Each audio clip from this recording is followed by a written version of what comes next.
Donc, je me présente très brièvement. Effectivement, donc David Meunier, moi, je travaille chez S2I depuis 2 ans et demi. Je fais du pilotage de centres de services et je fais également de l'accompagnement agile dans des organisations. Mais c'est en étant pilote de centre de services que j'ai découvert cette méthode Gaia Test, puisque je l'ai expérimenté avec mon équipe sur un des projets qu'on a été amené avec le client e-Voyageurs Technologies. Donc, c'est une présentation qui est un petit peu basée sur un REX de ce qu'on a pu mettre en place. J'en profite tout de suite pour remercier aussi effectivement tous les organisateurs d'Agile en ligne pour m'avoir donné l'opportunité de présenter ça, parce que c'est vraiment cool. Donc voilà, un grand merci à eux. Alors c'est parti. Donc avant de parler de Gaia Test, on va parler un petit peu UX, puisque comme le pitch effectivement la présentation, l'idée c'est d'intégrer une démarche de test UX dans une démarche agile. Donc très rapidement, voilà l'UX, qu'est-ce que c'est? J'ai pris la définition qui a été donnée par Don Norman, le créateur du terme user experience. Donc voilà, ça englobe tous les aspects de l'interaction de l'utilisateur final. J'insiste sur ce point, l'utilisateur final, avec entreprise, ses services ou ses produits. Donc c'est relativement large. L'idée en fait de l'UX, c'est bien d'essayer de mettre en parallèle donc toutes les réponses ou les perceptions que peuvent avoir les personnes, et puis l'utilisation ou l'anticipation de l'usage qu'elles vont avoir de l'entreprise, de ses services ou de ses produits. Donc voilà, on parle bien utilisateur final, utilisation ou anticipation d'usage, et puis c'est assez large, entreprise, service, produit. J'ai pas résisté effectivement à vous proposer un petit visuel pour vous faire très rapidement la distinction entre l'UI, donc un joli design, et puis la user experience. Là, en l'occurrence, aller d'un point A à un point B. Voilà, je pense que l'architecte a fait quelque chose de très joli, mais de pas pratique pour le coup. Et donc, Dieu sait que dans le métier de l'IT, on se retrouve souvent à faire des trucs jolis, mais pas forcément tout le temps bien pensés pour les utilisateurs.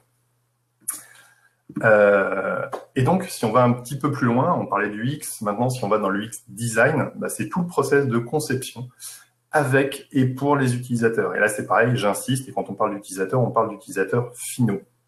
Donc, le but, de toute façon, de l'UX, c'est tout le temps de proposer aux utilisateurs, d'avoir un produit qui réponde à leurs attentes, qui soit efficace, satisfaisant, rapide, simple à utiliser, bref, voilà. Parce que j'ai mis une expérience efficiente et satisfaisante. C'est ce qu'on essaye de créer pour eux.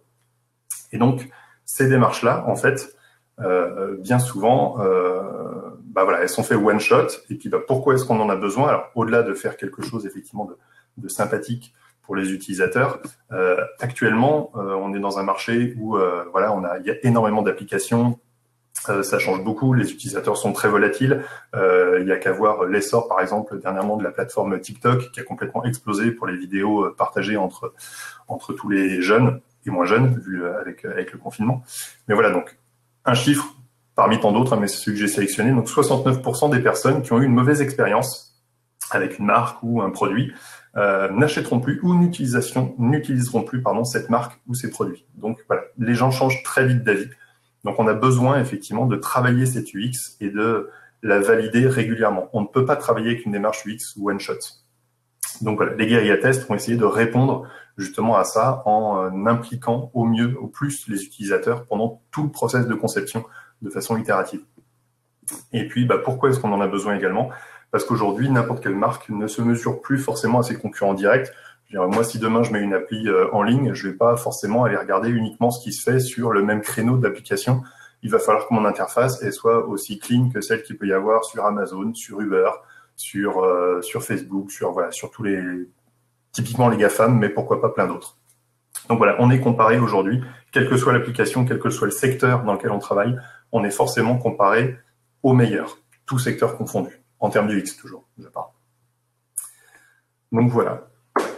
La recherche traditionnelle UX, du coup, comme je vous le disais, c'est souvent one shot, donc un petit schéma qui vous rappelle un petit peu ce que c'était que le cycle de conception, plusieurs étapes. Je vais pas tous vous les passer en revue, mais voilà, c'était quelque chose de relativement lourd, qui était souvent fait. Moi, ça me rappelle un petit peu un cycle en V. C'était une démarche qui était faite au début de la conception du produit, et puis une fois qu'on a validé en fait au début ces hypothèses, qu'on a validé cette ergonomie, qu'on a validé tout cet UX, en fait, on va lancer le projet qui, lui, potentiellement va fonctionner de manière itérative, en agilité, mais on va pas forcément refaire à un moment donné en fait ces différentes phases.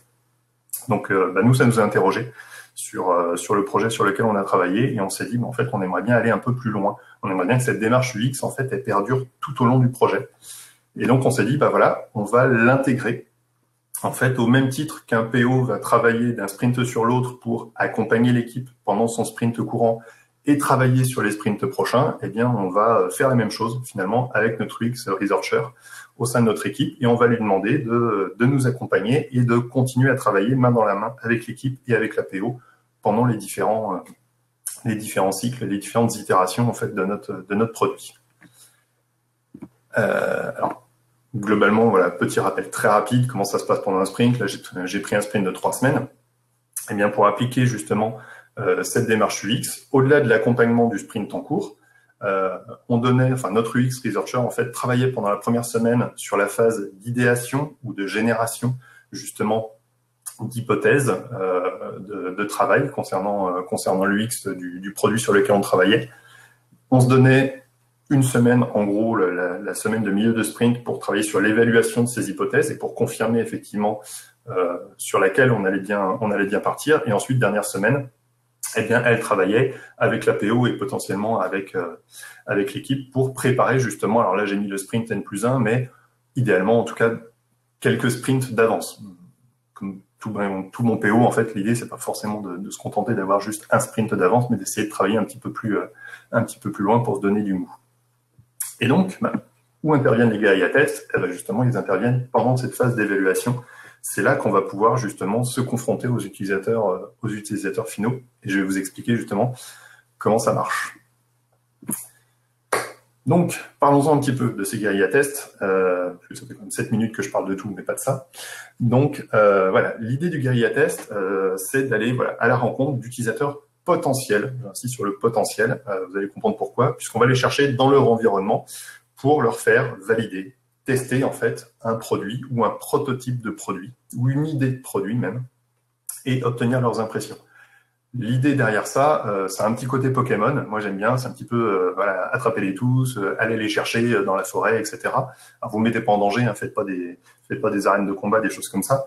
Mais voilà, l'idée, c'est d'aller chercher les utilisateurs dans leur environnement, d'essayer d'aller un petit peu à la cueillette de ces utilisateurs et puis de recueillir du feedback le plus rapidement et le plus simplement possible.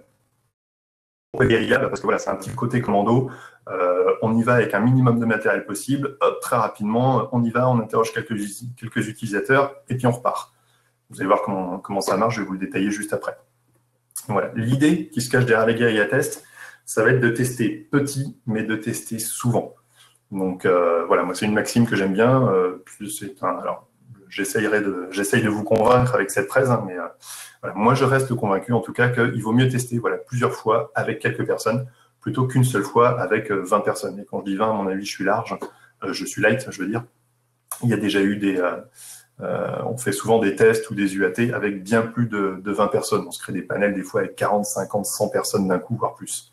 Donc voilà, l'idée du guerrier test, c'est vraiment de tester petit, mais de le faire souvent. Vous allez voir que finalement, même si c'est pas complètement exhaustif, ça nous amène bien d'autres avantages.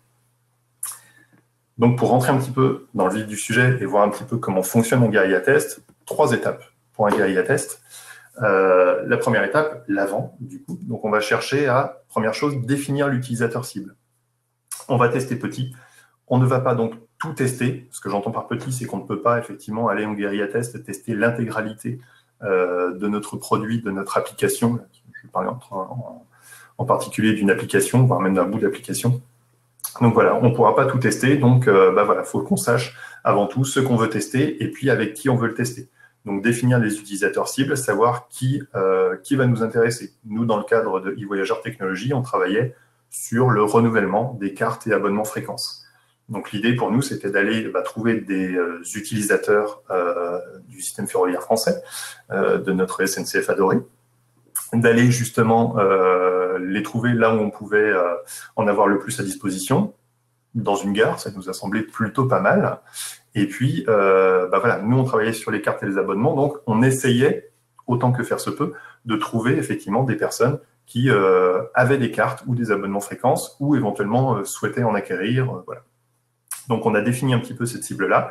On a défini à chaque fois les objectifs du test. Donc, je rappelle, tester petit. Donc, l'idée, c'est pas de valider l'ensemble du parcours à chaque fois. Donc, on se concentre petit à petit sur des morceaux de fonctionnalités ou des hiérarchies de pages, par exemple, sans forcément leur demander s'ils trouvent ça joli ou pas. Ça, c'est complètement autre chose. Mais leur demander si les infos, en tout cas, si la hiérarchie de la page leur plaît, si les infos pertinentes, importantes, en fait, sont bien présentes ou ce genre de choses. On va rédiger le protocole de test. Le protocole de test, il est extrêmement... Il faut qu'il soit simple, puisqu'un guérilla test, comme je vous le disais, c'est rapide. On va trouver les gens et les interroger comme ça sur le cas d'une gare, donc on ne va pas les mobiliser pendant 15 minutes ou une demi-heure. Donc, il faut que ça soit jouable en 3, 5, grand max 10 minutes. Et en général, comme les gens vont parler, on prévoit plutôt un protocole de test sur 5 minutes, et comme ça, si ça dérape un peu, on reste dans le timing qu'on s'était fixé. Et puis, va falloir préparer la logistique. Alors, la logistique, elle est très, très simple. Nous, on aurait très bien pu le faire avec une impression sur une feuille papier et puis à côté, un bloc-notes et un crayon. Voilà. Et on partait avec pas autre chose que ça. Bon, il s'avère que on avait une UX qui nous faisait ce qu'elle appelait des maquettes basse fidélité, qui avaient quand même déjà pas mal de gueule. Donc, du coup, on partait avec une petite tablette, avec juste les maquettes en fait sur la tablette. On présentait la tablette, et puis à côté de ça, on avait effectivement un bloc-notes et un crayon, et c'est tout. Voilà, c'est à peu près toute la logistique dont on avait besoin. Donc, pendant cette phase-là, en tout cas, le maître mot, gardez en tête de tester petit. Voilà, les objectifs du test, il faut se focaliser sur une petite partie sur laquelle on va vouloir aller chercher justement le feedback d'utilisateurs pris au hasard dans leur environnement. Ensuite, le pendant. Alors, comment ça va fonctionner? Ça peut paraître stupide, ce que j'ai marqué, on est d'accord, mais c'est important, il va falloir aborder les utilisateurs. N'importe qui n'en est pas capable. Ça demande quand même un petit peu de travail, ça demande une certaine dose de communication, de soft skills aussi. Il faut être capable très rapidement, avec du process com, des choses comme ça, d'identifier le type de personne qu'on va avoir en face de soi et comment l'aborder, comment entamer une bonne conversation et comment lui donner envie de participer au test. Une fois qu'on a réussi et qu'on a passé cette phase-là, on va dérouler le protocole de test. Donc, pour ça, effectivement, une personne va être nécessaire pour accompagner l'utilisateur pendant le test, et on va aussi avoir besoin de l'observer. La personne qui l'accompagne ne sera pas en mesure et de l'accompagner et de lui présenter du coup la tablette, de le regarder lui, etc., et puis de prendre toutes les notes. Donc, on va avoir besoin de 2 personnes. On va avoir besoin, effectivement, d'un intervieweur ou d'un présentateur, quelqu'un qui va accompagner, qui va être celui qui aborde l'utilisateur et qui va l'accompagner pendant le protocole de test, et puis d'un observateur ou d'un scribe qui, nous, en l'occurrence, va aider avec donc, son calepin et son crayon et prenait toutes les notes et observait les réactions de l'utilisateur, puisque le langage corporel, les petits tics, etc., voilà, c'est important pour nous pendant ces phases-là. Donc, on va chercher à l'observer, on va chercher à donner la parole. Le protocole de test, il faut qu'il fasse la part belle à l'utilisateur. On le guide un petit peu, mais voilà, on ne va pas le harceler de questions pendant 5 minutes. On va lui poser quelques questions et ensuite, on prend un maximum de feedback. On le laisse parler. Et puis, une fois que c'est terminé, on va clôturer l'entretien. Va falloir clôturer ça de façon plutôt propre, lui donner envie éventuellement d'être une deuxième fois, de revenir nous voir. Donc voilà. Pareil, on s'est défini un utilisateur cible. Quand on l'aborde, quelques petites questions très rapides pour savoir s'il est dans la cible ou pas. S'il ne l'est pas, on ne va pas lui donner une tape dans le dos et puis lui dire tout de suite de s'en aller, mais on va lui poser une petite question pour la forme, pour, pareil, lui donner envie éventuellement de répondre une nouvelle fois à des guérilla tests si jamais on avait à le recroiser, pourquoi pas sur un cas de gare. Donc ça, c'était le pendant. Je vais assez vite, on a 20 minutes, donc j'essaie de faire vite.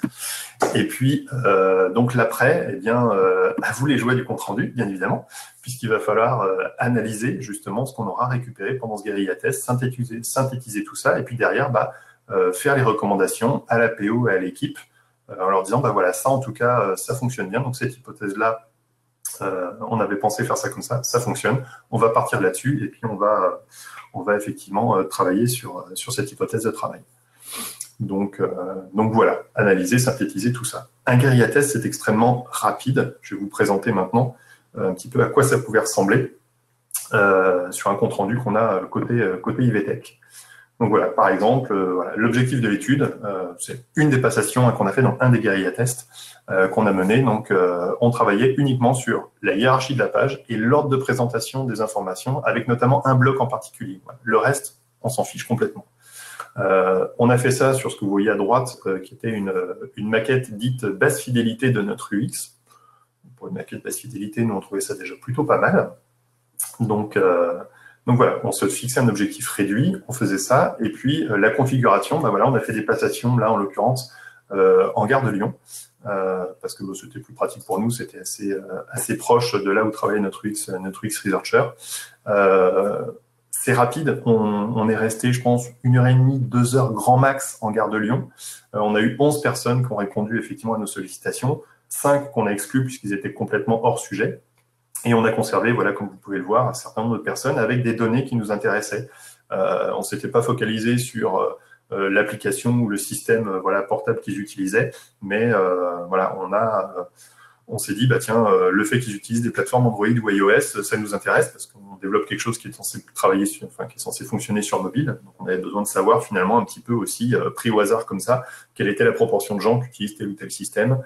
Leur âge, ça peut éventuellement jouer et venir pondérer un petit peu leurs commentaires, pourquoi pas. Les professions, s'ils sont liés au milieu du digital ou pas, nous, ça avait un impact. Quelqu'un qui est lié au milieu du digital sera souvent beaucoup plus critique vis-à-vis de ce qu'on peut lui proposer en termes d'UX que quelqu'un, on va dire, lambda, monsieur tout le monde.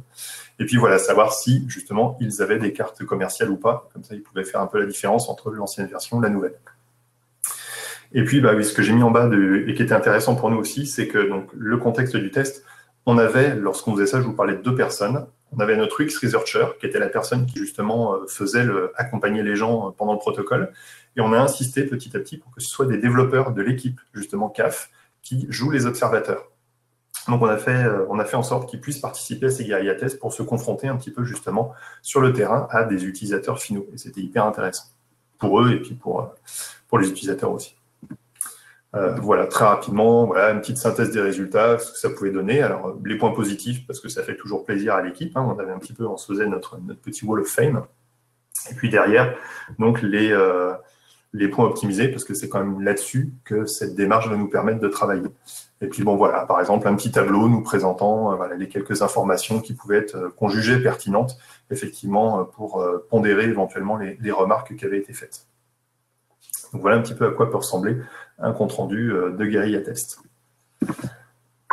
Il reste quelques minutes, je me dépêche. Donc, les inconvénients d'un guérilla test, parce qu'il y en a, faut pas se leurrer, ce n'est pas une méthode parfaite.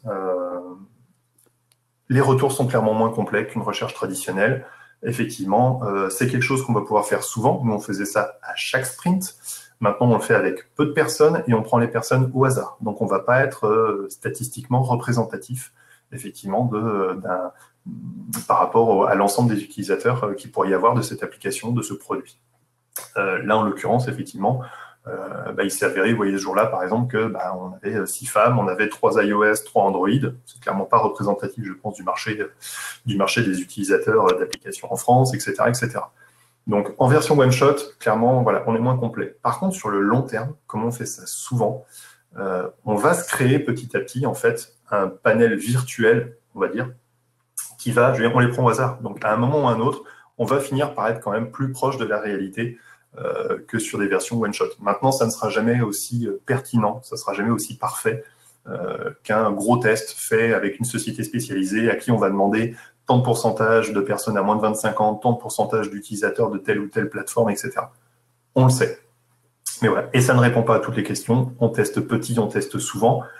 On n'est pas exhaustif dans l'ensemble de nos tests. Donc, je le sais. Voilà, ce sont les quelques inconvénients. Maintenant, comme j'ai envie de vous convaincre quand même un petit peu du bienfait des guérilla tests, forcément, j'y ai trouvé plus de bénéfices. Voilà, je gruge un petit peu, mais c'est un petit peu le jeu aussi. Donc, voilà. Les guérilla tests, les retours sont extrêmement rapides. Préparer un guérilla test, une demi-journée. Tenue d'un guérilla test, 1h30, 2 heures.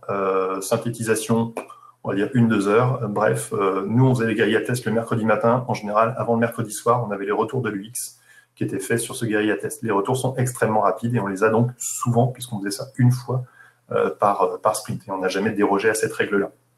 On peut même en faire à la volée s'il y a besoin. ça permet de donner des tendances. Alors, on est d'accord, on n'est pas statistiquement représentatif, mais c'est pas grave, puisqu'on le fait souvent. Nous, ce qui nous intéresse, c'est de voir les tendances, de savoir si, justement, on répond ou pas aux attentes des utilisateurs et si on est sur la bonne voie. Après, c'est pas parfait. Si jamais on s'est trompé à un moment ou que on pensait avoir validé une hypothèse sur la base de, effectivement, peut-être une dizaine de personnes rencontrées et que quand on le refait la fois d'après, finalement, il faut revenir un petit peu sur ce qu'on a fait, eh ben, entre guillemets, on n'a perdu que 3 semaines. On n'a pas perdu des mois et des mois de développement. Donc voilà, ça nous a permis d'optimiser aussi les coûts de développement. Ça nous a même permis en one-shot une fois de valider une hypothèse qu'on avait vraiment un gros doute.